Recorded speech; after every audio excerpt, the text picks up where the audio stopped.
Hi guys, this week we're reading passage 417. It's called The London Bridge, From England to Arizona.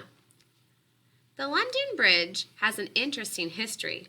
The first London Bridge was built across the Thames River by the Romans in AD 43. It was later rebuilt several times. These first London bridges were made of wood. Fire and floods caused these bridges to fall down.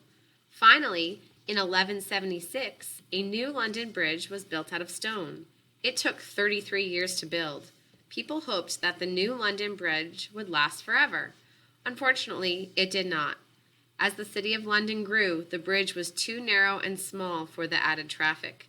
Its granite and rock began to crack and fall apart. The bridge was too old and had too many problems. By the 1960s, the London Bridge was starting to sink into the Thames River. The people of London decided to build an entirely new London Bridge.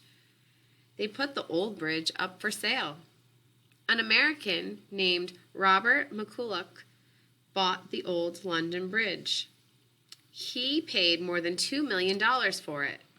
At the time, that was the most money ever paid for an antique. The old London Bridge was taken apart rock by rock. Each rock was numbered and packed in order. The rocks were sent across the Atlantic Ocean to Arizona. There, the bridge was put back together again. The process took many years.